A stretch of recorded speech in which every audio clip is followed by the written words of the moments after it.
Good afternoon, everyone. Good to be back. Secretary Blinken returned to Washington early this morning from an 8-day trip through the Middle East, where he met on multiple occasions with senior officials from the government of Israel and the Palestinian Authority, as well as leaders in Bahrain, Egypt, Jordan, Saudi Arabia, UAE, and Qatar. Over the course of his trip, he made a number of things clear. That the United States strongly supports Israel and its right to defend itself from Hamas, and that support is unwavering. That the United States supports the aspirations of the Palestinian people, who are the victims of Hamas's acts of terrorism, and that we believe it is important to establish mechanisms to keep civilians in Gaza out of harm's way and provide them with humanitarian assistance. Over the course of his meetings, the Secretary pressed these 2 points, along with the need to secure the release of hostages and prevent the conflict from widening to every official he met.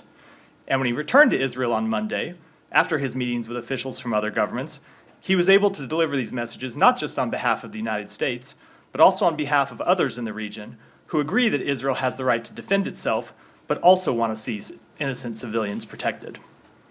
The work we began last week is, of course, ongoing. We continue to provide Israel with the assistance it needs to defeat Hamas, and you will hear the President speak more about that tonight. We continue to work to get humanitarian assistance into Gaza. Ambassador David Satterfield, the newly appointed Special Envoy for Middle East humanitarian issues, met with Israeli and Egyptian officials today to develop the exact mechanisms to implement the framework the Secretary negotiated with Israel on Monday, and that the President cemented yesterday when he was able to secure commitments from both Israel and Egypt. Our work to secure the release of hostages continues to be a top priority, and of course our messages to other countries hostile to Israel, also other countries and entities hostile to Israel, continues to be clear. Do not enter this conflict. Upon his return to Washington, the Secretary met this morning with bipartisan members of congressional leadership on the Hill to brief them on the trip and what he heard while in the region. And over the coming days, he will continue Sam, I'm going to ask you not to interrupt over the course of this briefing. I will call you if you. I'll finish my opening remarks, but just to establish a ground rule here, I will call on you for a question, but I would ask in return that you not interrupt either me or your colleagues in the media. With that, and over the coming days, he will continue our diplomatic engagements on all these fronts. Matt? Yeah. I want to start with something that is non-Mideast, just because I want to get it out of the way at the top, and that is the arrest in Russia of RFE journalists. Do you have anything to say about this? I do. We, of course, have no higher priority than the safety and security of U.S. citizens overseas. We are aware of reports concerning the detention of Alsu Kurmasheva in Russia. Whenever a U.S. citizen is detained overseas, the Department works to provide all appropriate assistance. We have not been officially notified by the government of Russia about this arrest yet, but this is a case we have been tracking since May, when the Russian government seized her passports and prevented her from leaving the country. We haven't made the details of our work public until now because we thought it was not helpful to the cause to get her to leave, but this appears to be another case of the Russian government harassing U.S. citizens, which is why we continue to have a level 4 travel warning and encourage all U.S. citizens not to travel to Russia for any reason. Okay, so when you say that they haven't, there has been absolutely no radio silence, at least so far, from the Russians about her case. That's correct. And okay. I'll just say one thing about that. She's a dual citizen. Yeah. And as you're aware, the Russian government has refused, as often in the past, refused consular access when it comes to cases of dual citizenship. So we will be seeking more information about the case. And now on to the Middle East, and I'll just have one, and then I have to go. But is there any update on the situation at Rafah in terms of getting humanitarian aid in and American citizens out? So, as you saw, from the President say on Air Force One yesterday on his trip back from Israel, he spoke with President Sisi, and President Sisi committed to opening Rafah to allow the delivery of humanitarian assistance. Ambassador Satterfield met with officials from the government of Egypt and the government of Israel today in Israel to negotiate the exact modalities by which we can implement the agreement that the President secured. So over the coming days, I think what you will see, can't get into the exact timing, but we expect it to be implemented soon, details for humanitarian aid to go in. And of course, if Rafah Gate is open to allow humanitarian aid to go in, we will be trying to get out the American citizens who are in Gaza who want to leave. Okay, thank you. Can I follow up on that, Matt? Why is it only 20 trucks at this point? Do you have any firm agreement from the Egyptians to allow American citizens to leave via the Rafah crossing? Do you have an estimate on how many are trying to get out in that route? So I will say, just with respect to trucks, I don't want to speak to what the exact agreement will look like, because that is a matter that continues to be negotiated, that Ambassador Satterfield is on the ground negotiating. The Israelis, as they have said publicly, and as Secretary Blinken said after we met with them for 7.5 hours to secure this initial agreement on Monday, the Israelis have very serious concerns about the diversion of humanitarian assistance. They're worried that assistance that goes in will be diverted to Hamas. We are working out an agreement to ensure that any deliveries can be handled appropriately. So we'll continue to work on that. But what we have said publicly and what we have said to the Israeli government is quite clear. We expect humanitarian assistance to be able to get in. We think it's important that the innocent civilians in Gaza who did not start this conflict have access to food and water and medicine. That's the commitment from the president on down. It's what Ambassador Satterfield is working out the details of, even as we speak. And what is being offered to the Egyptians to try to grease the wheels on this? We're not offering them anything. We are telling them that we have an interest in getting American citizens out, and it is our interest, it is their interest, it is the interest of every government in the region that humanitarian assistance be provided to the innocent civilians in Gaza who are not a party to this conflict. Just to follow up on what's been agreed, there's this talk about 20 trucks being allowed, about up to 20 trucks being allowed to go through the crossing. Is it sort of limited to that, and then the crossing will close, or is the plan to sort of open it indefinitely? We want to see sustained humanitarian assistance going into Gaza for the benefit of innocent civilians. The exact discussions about how we implement that are exactly what Ambassador Satterfield is engaged in right now, so I wouldn't want to get ahead of those discussions, but it is our intention, our goal, and what we're working to secure is ongoing assistance to innocent civilians. Why has it been so hard to get the Israelis to agree? You know, the UN is involved, the US can vouch for the fact that this is humanitarian aid coming in. Isn't it pretty obvious that 2.2 million people in the country, they're going to need more than this, but this is desperately needed aid. Why can't they just let it in? I think the concern the Israeli government has, and they've said this publicly, and they certainly said it privately to us, is that any assistance that goes in will be diverted once it's inside Gaza. That there's not an Israeli military force in Gaza. There's not a UN peacekeeping force in Gaza. The people with guns inside Gaza are Hamas, and so Hamas may try to divert this assistance and keep it from getting to the civilians who it is intended for. We think that's a legitimate concern. We've made clear that this aid needs to go to innocent civilians and not Hamas. We're going to be watching very carefully how it's delivered because we want to be sensitive to those concerns, which we share. So you don't have any way of making sure that happens, right? So we are working on the mechanisms for the delivery of this assistance. Still in the region, Alex? Yes, just very quickly on that. You mentioned Secretary will continue diplomatic engagements. I'm just curious, what is he hoping to achieve next couple of weeks and months? And does the Secretary believe that the ground incursion is something that Israel will not be able to back off? So we're going to let Israel speak to its military operations. It's appropriate for them to do so. As the president said yesterday when he was in Israel, as the secretary said when he was in the region, both in Israel and in other countries, it's important that when Israel conducts its military operations, that it does so in a way that protects innocent civilian life to the maximum extent possible. That is the responsibility of any democracy. It's what differentiates us from terrorist groups like Hamas. And then your second question was, you had a second question. Remind me. What is he hoping to achieve in the next couple of months? I reversed the order actually. He hopes to achieve the same thing that we have been working on since the outset of this conflict. Number one, to prevent the conflict from widening. You've seen us as a government send very clear messages to other entities hostile to Israel, both through what the president has said, what the secretary has said, and by the fact that we have deployed 2 carrier strike groups to the region. We want to send a very clear message to other countries or other entities that they should not enter this conflict. Second thing we are trying to do is to secure the release of hostages. There are a number of Americans who remain unaccounted for. We know that some of those unaccounted for are hostages, and we want to secure their release. And then, of course, we want to continue to work diplomatically to get humanitarian assistance into Gaza for innocent civilians. Can you please come back more on RFE report? Yeah, sure. Oh, I'll come to you next. Let me go. Actually, you stopped. You said two carriers, strike carriers, Eisenhower and the Gerald.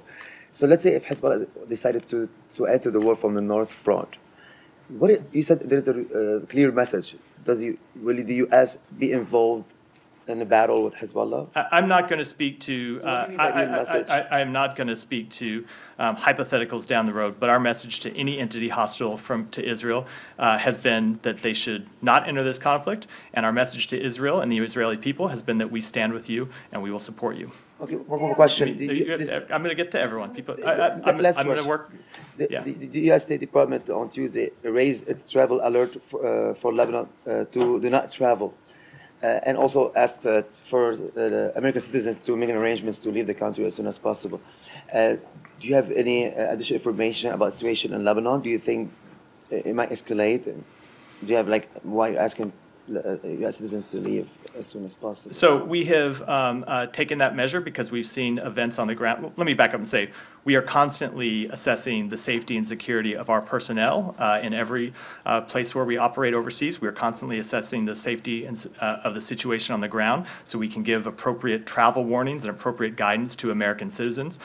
We took the step in Lebanon because we've seen increased activity there that we thought warranted it. You've seen a number of protests around the U.S. Embassy, for example. And then earlier today, we issued a worldwide caution alert where we advised U.S. citizens that due to increased tensions in various locations around the world, the potential for terrorist attacks, demonstrations, or violent actions against U.S. citizens and interests, the Department of State advises U.S. citizens overseas to exercise increased caution. Jennifer, On the matter of the American citizens, how many are unaccounted for? How many have been confirmed deceased? And has there been any progress in discussions to try to get them released? 32 are deceased. 11 remain unaccounted for. With respect to our work to secure the release of hostages, that work is ongoing. It's something we've spent a lot of time. The Secretary himself was focused on it while we were in the region, and others inside our building, inside our department, and others in the government have been worked on it. But I don't think it's productive to talk about. Do you still believe that they are all being held in disparate places? Is there an understanding they may have been moved? Do you have a concept of who is actually I holding don't want them to right offer now? a public assessment of where they might be or their situation. Thank you. And with the worldwide caution alert today, can you just confirm if that's the third time that that's happened since that worldwide caution system was devised? I don't know. I'll be happy to check. And also, the director of this department's political military bureau, Josh Paul, resigned. It appeared that he felt like Israel had deferential treatment when it comes to arms sales to the IDF and checking individual units' human rights records. Is he right?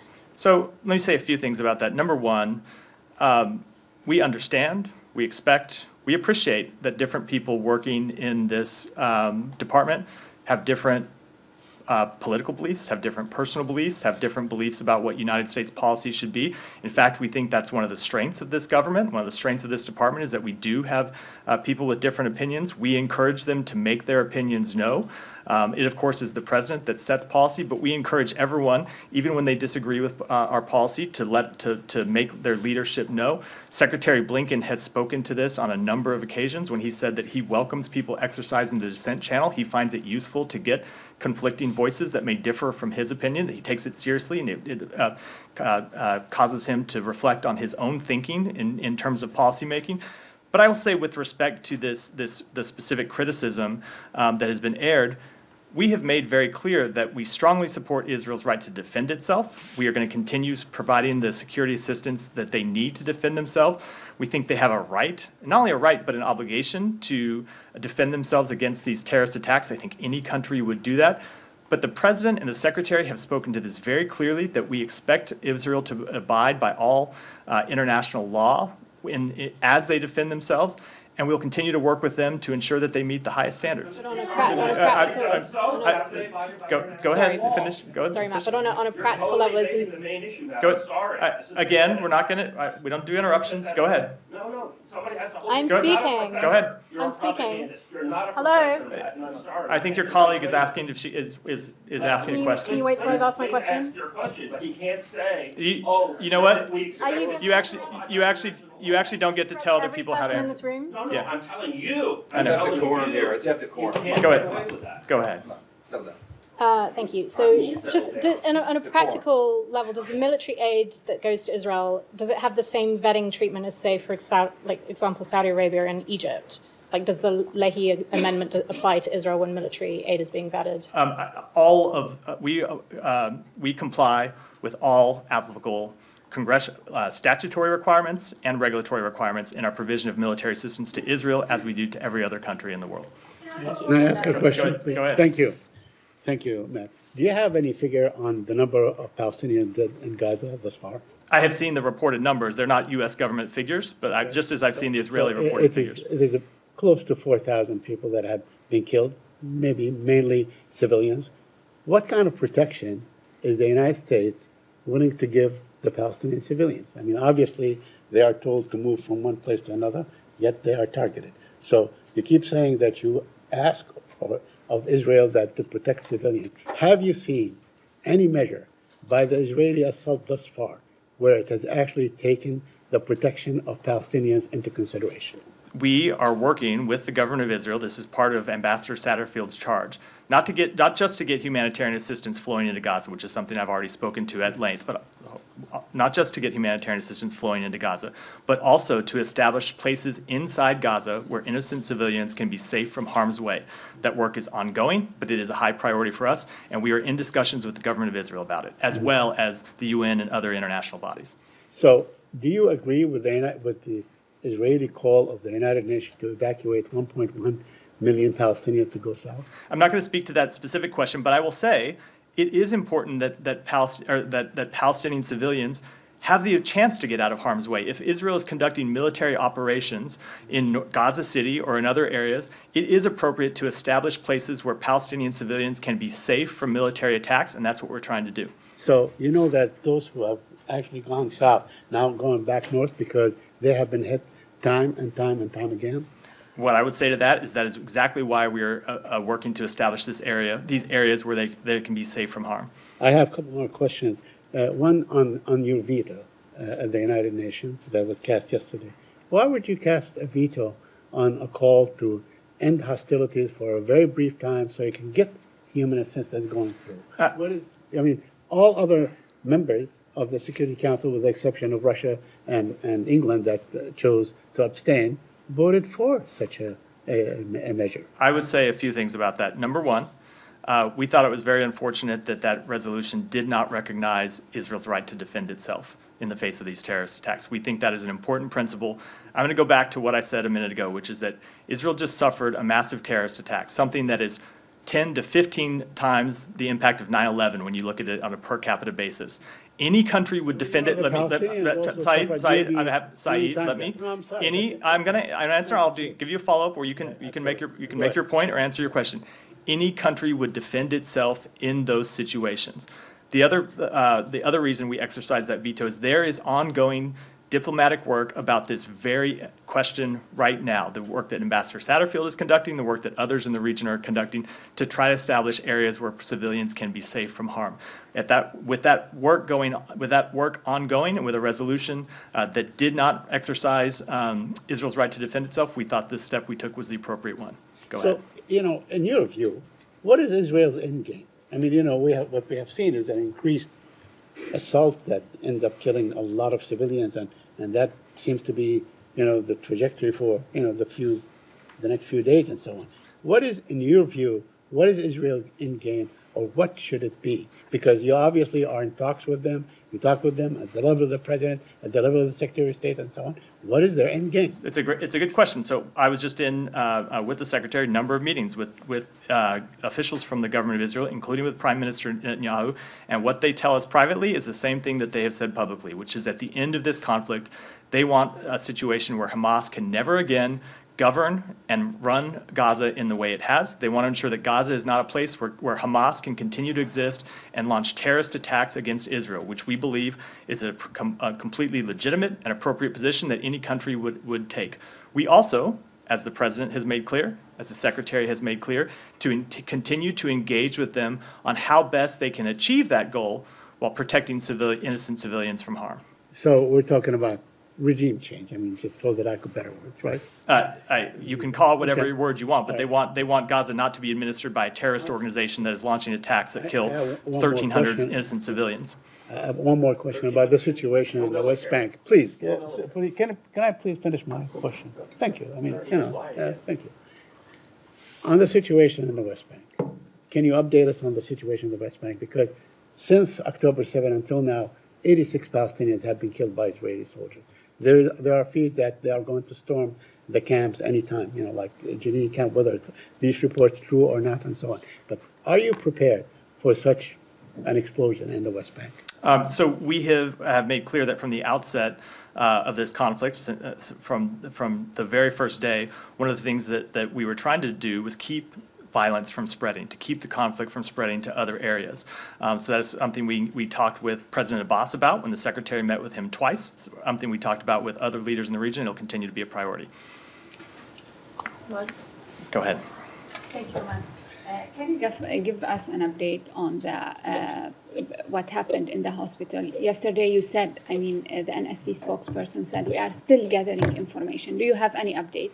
We are still gathering information, but based on our initial assessment, it is the assessment of the intelligence agencies of the United States government that the explosion at the hospital was a result of a failed rocket launch by militants in Gaza. And if I may, I know it's too early to ask this question, but is there any back channel, diplomatic back channel? Are you talking to them? I know you are in contact with all the Arab leaders now, but is there any horizon for a political solution or something? How open are the Israeli now for that? A political solution with Hamas?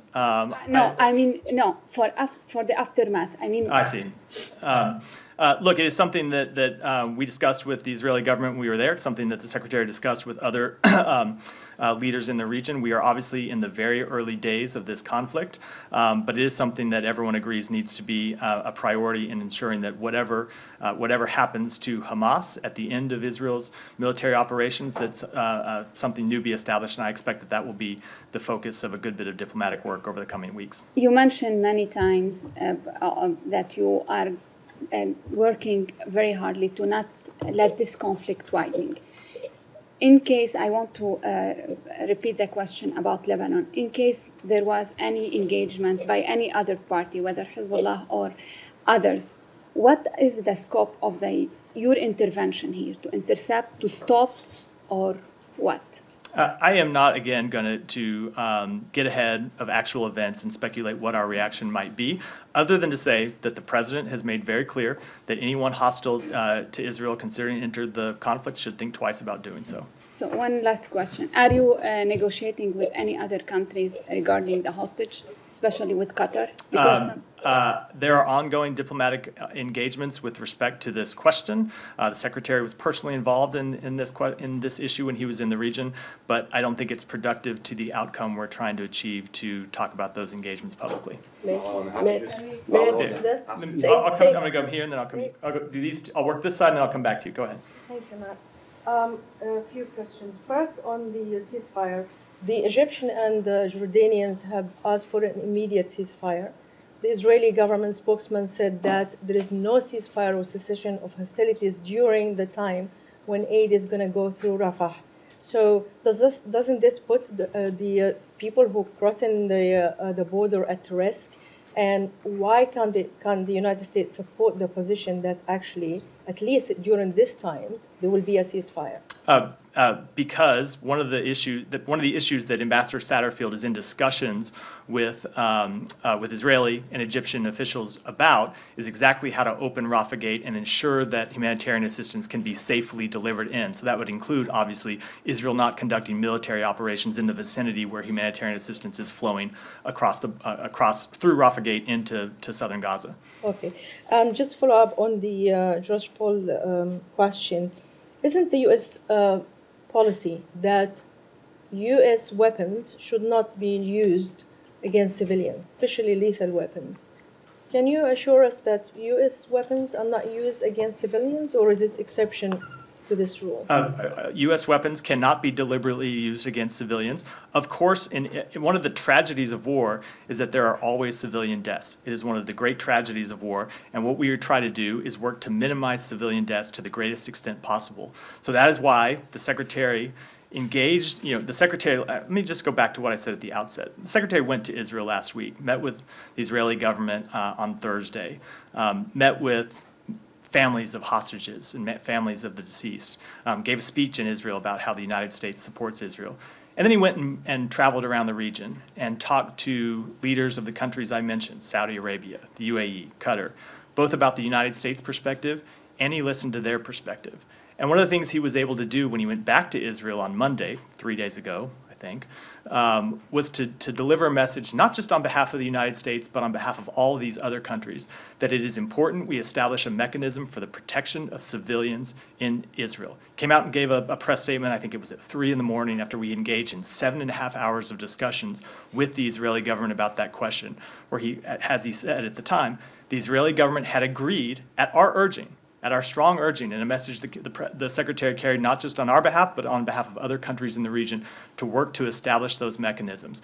The President flew to Israel yesterday, personally pressed the government on that question, came out, and you saw announcements from the Israeli government in the aftermath of that, and you see Ambassador Satterfield on the ground negotiating the mechanisms through which that humanitarian assistance will be provided, and the ways in which we will set up areas to protect civilians right now.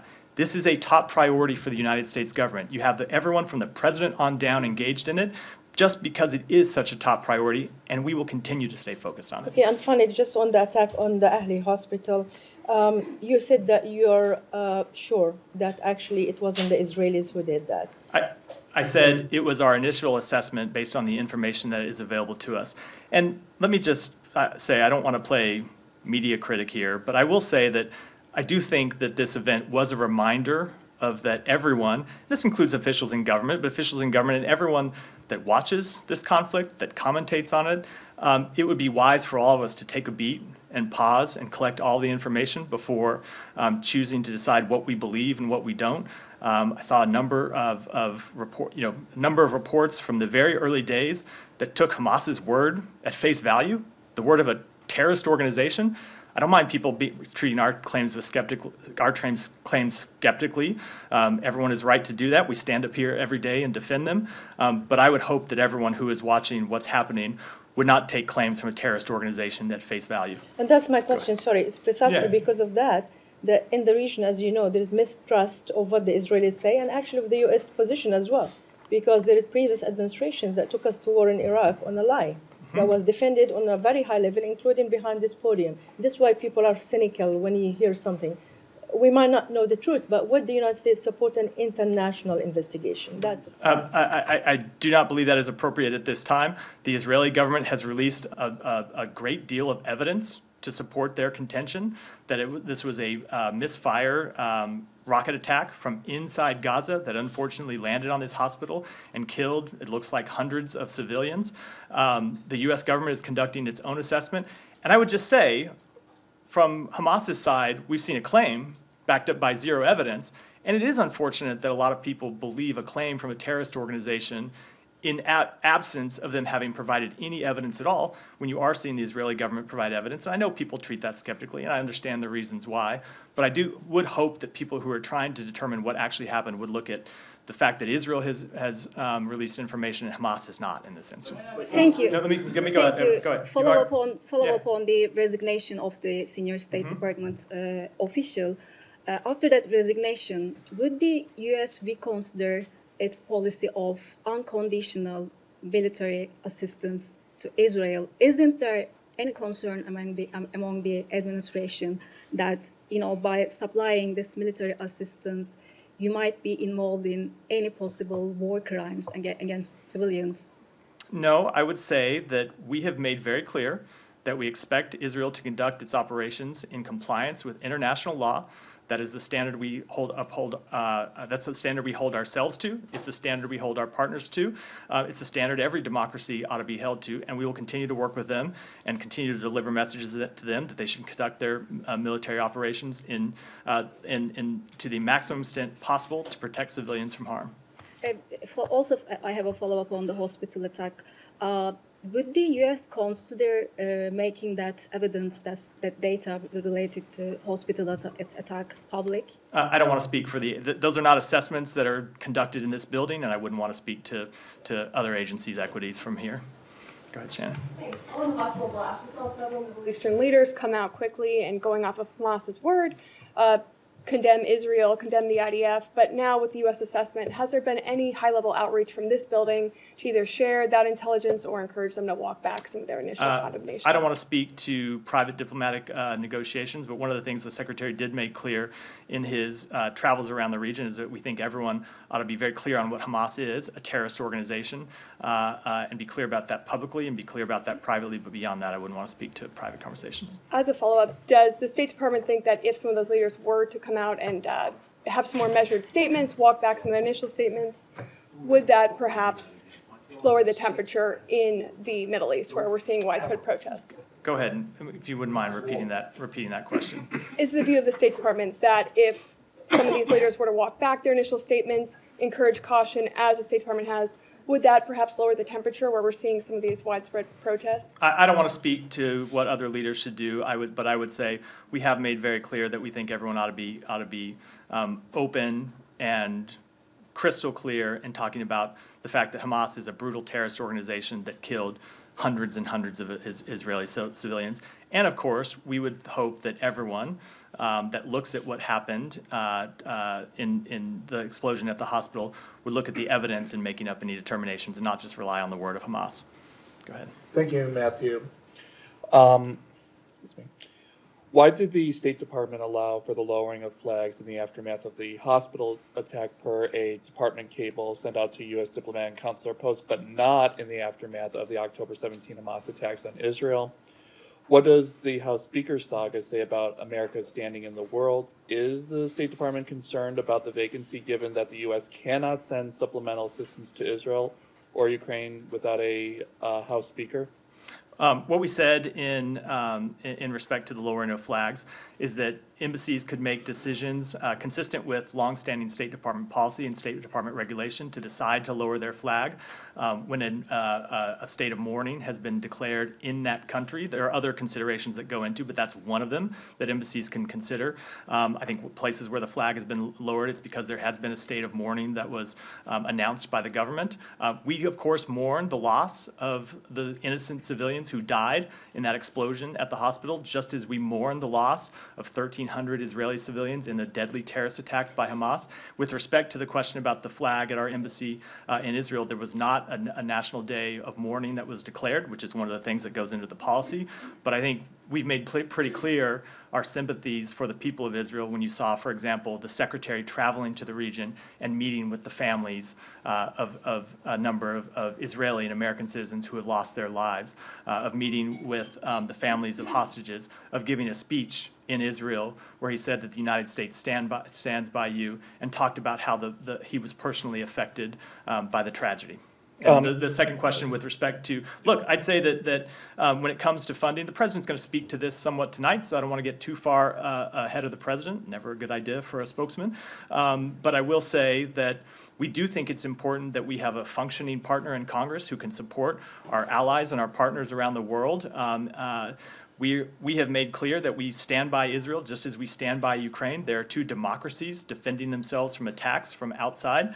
And so as we do everything we can as an executive branch, there is a time when we're going to need to go to Congress for more assistance, and it would be nice to have a functioning partner in that regard. And the One more. and the National Security Council of Israel raised the travel warning to Turkey to its highest level, warning any Israelis in the country to leave. Are you concerned about the safety of U.S. nationals in Turkey, and how do you intend to handle this with Turkey, which is a NATO ally? So I won't speak to the question of the travel warning, but as I said, we issued a general, the travel warning that was not issued by the United States. As I said, we issued a general travel warning for Americans all across the world to take caution and be on the lookout for increased tensions wherever they might be. And I would encourage any American who's traveling overseas to enroll in our Safe Traveler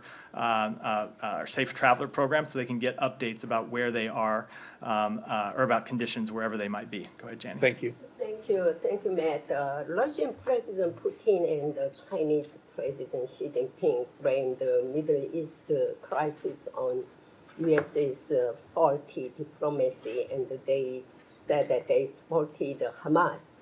Meanwhile, China says it will act as a mediator for peace between Israel and Hamas.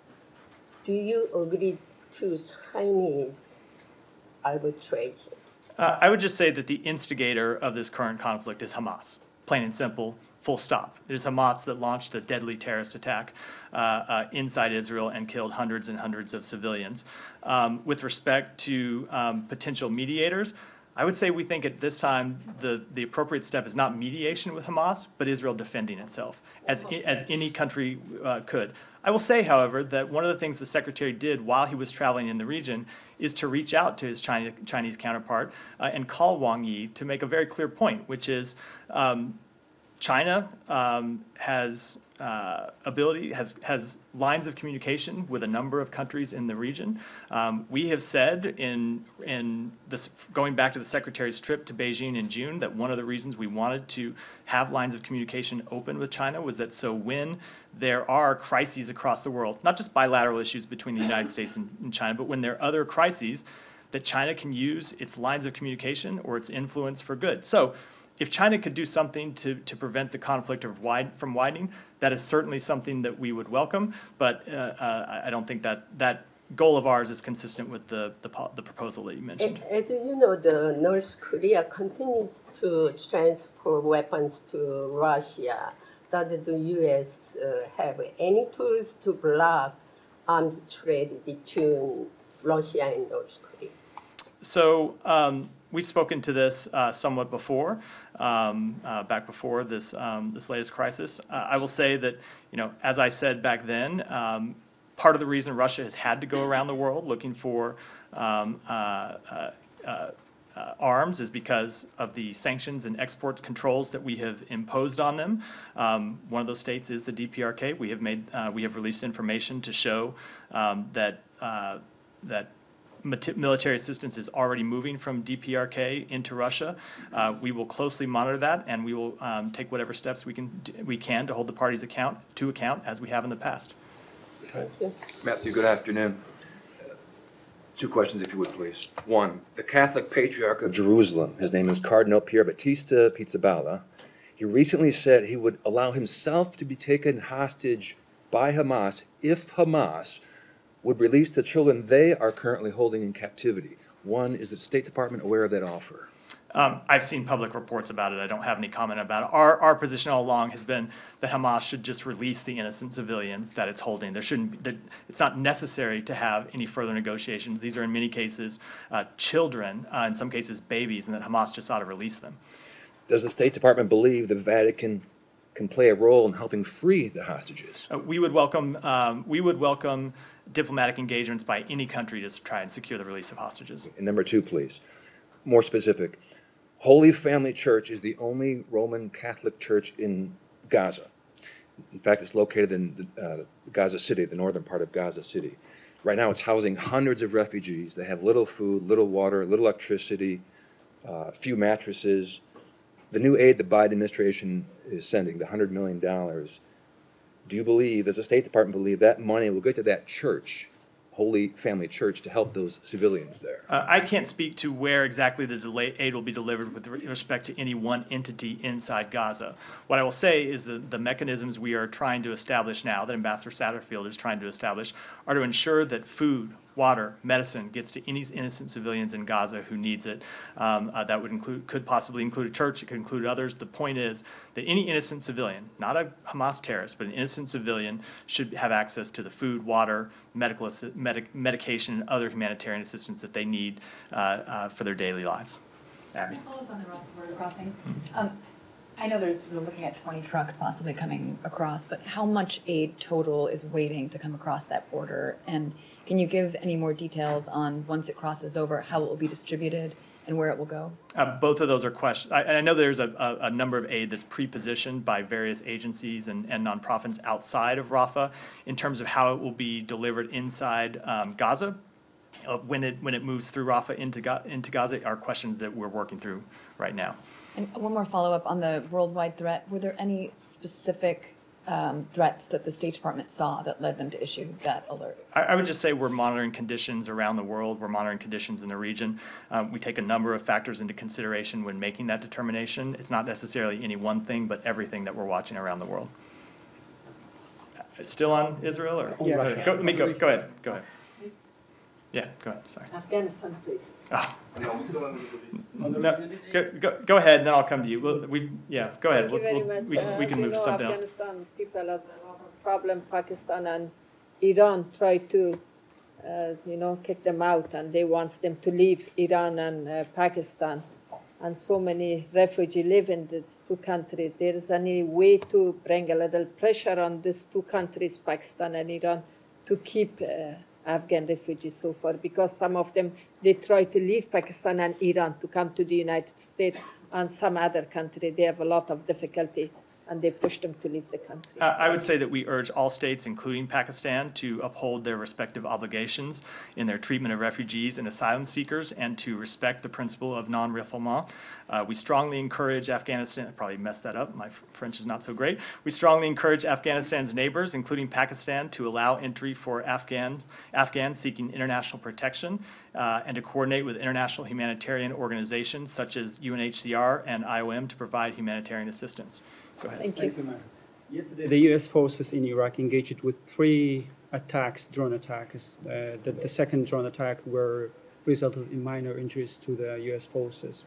Do you think that this is a message from the Iraqi militia to U.S. forces in the region? If they are doing what they are doing in the region with Israel, then they are getting involved into this war? And secondly, who do you blame for this? I would say with that's a matter we're still looking into. We obviously take very seriously the safety and security of all Americans overseas, especially our forces serving overseas. And for further comment, I'd refer you to the Pentagon. Yeah, and secondly, Egypt's President Sisi suggesting Nakab instead of Sina for Gaza refugees. Do you support the idea of President Sisi? He's suggesting Nakab deserts to settling the Gaza refugees instead of Sina.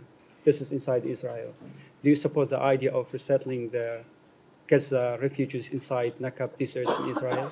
I will say one of the things that we heard in our travels around the region, first and foremost from President Abbas, but also from many other regions, is that the idea of Palestinians leaving Gaza was a non-starter. They did not want to see Palestinians leaving Palestinian land. That's one of the reasons why we focused on setting up areas inside Gaza where they can be safe from harm. Go ahead. Thank you. One question on Israel and one question on Russia. Amnesty International last week said that it has evidence Israel used white phosphorus to bomb dense areas in Gaza. Are you aware of this report? I've seen the report. I don't have any evidence to show that it's accurate. And on Russia, the Russian Deputy Foreign Minister Rabkov said earlier in October that Russia has no other choice but to revoke its ratification of the CTBT treaty because the U.S. doesn't show any sign of ratification. Do you have any comments? Let me take that one back. And Alex, go ahead. And Thanks so much. Back to the second U.S. reporter who has been arrested in Russia. You said you have no information and have not been officially notified. Is that the reason why the U.S. State Department hasn't still designated her as a wrongfully detained. Well, she was just detained in the last 24 hours, according to reports. She was detained. She was her passport was taken. We've been working on this quietly. I'm not going to speak to all of those efforts, but it's something we've been focused on. But she was just arrested, according to reports. Again, we've not been officially notified or had contact with her just in the past 24 hours. And as you know, Secretary told us in May, following Gershkovich's arrest, that all of the U.S. citizens acting as reporters in Russia have left Russia. Is that still the case? Do you have any updated information? How many American journalists are still operating? It's not something that we're necessarily able to track, journalists coming in and out. But I would say that our guidance has been very clear, which is no American citizen should travel to Russia for any reason. It's quite risky to do so. We've seen American citizens detained for no reason, arrested for no reason. So we would encourage any American not to travel to Russia. And with that, a wrap for today. Oh, one more from Abby. Yeah. The UN Secretary General has reiterated his call for a ceasefire in this conflict. How do you respond to that with the UN taking that message? That is not our policy. We support Israel's right to defend itself. You have to remember that Israel is still under attack. Hamas is still launching rocket attacks at Israel that have killed innocent civilians. And we believe Israel ought to have the right to defend itself against those attacks. At the same time, they ought to do so in a way that protects civilians from harm to the greatest extent possible. I'll stop for we are, of course we are. I'll stop for there today. Thank you. Thank you.